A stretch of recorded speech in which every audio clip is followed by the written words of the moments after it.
এই এমপিওভুক্ত শিক্ষা প্রতিষ্ঠানগুলো জাতীয়করণের ক্ষেত্রে অন্য কোনো প্রতিবন্ধকতা আছে কিনা? আমার কাছে মনে হয় যে প্রতিবন্ধকতাগুলো আছে এগুলো খুব বড় বিষয় না, এগুলো মাইনর।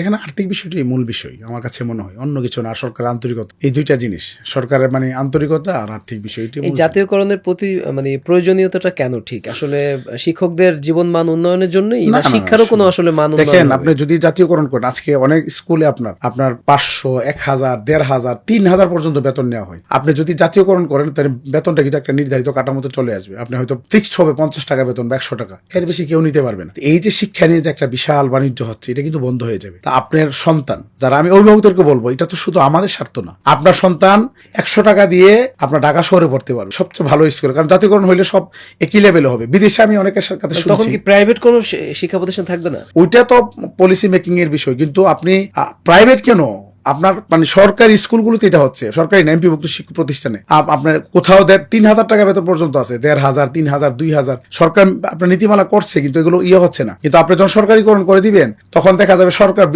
বেতন নির্ধারিত থাকবে যে 100, আর তখন এই 100 তো আপনার এটা সরকারি মানে অ্যাকাউন্টে চলে যাবে। তখন এখানে বাড়ানোর মধ্যে আগ্রহ থাকবে না শিক্ষকদের, বাড়ায় লাভ কি, এটা তো সরকারকে জমা দিতে হবে। কিন্তু এখন কিন্তু তার নিজের অধীনে থাকে টাকাটা, সে কিন্তু এটাকে তার মতো করে খরচ করতে পারে। এই কারণে তার আগ্রহ বেশি, যে এখানে বেশি ইনকাম, বেশি আমি আমার মতো করে ব্যবহার করতে পারবো, বা আমি এটা ইউজ করতে পারতেছি। আর যখন সরকারি হবে 10 টাকা উঠলে 10 টাকা জমা দিয়ে দিতে হবে, তো তখন তার আগ্রহ থাকবে না যে এখানে আমি রেখে লাভ কি। এবং এই কারণেই কিন্তু রাজধানী ঢাকার বড় বড় এমপিওভুক্ত শিক্ষা প্রতিষ্ঠানগুলো তারা জাতীয়করণ জাতীয়করণ চাচ্ছে না। রাইট, তারা জাতীয়করণ চায় না।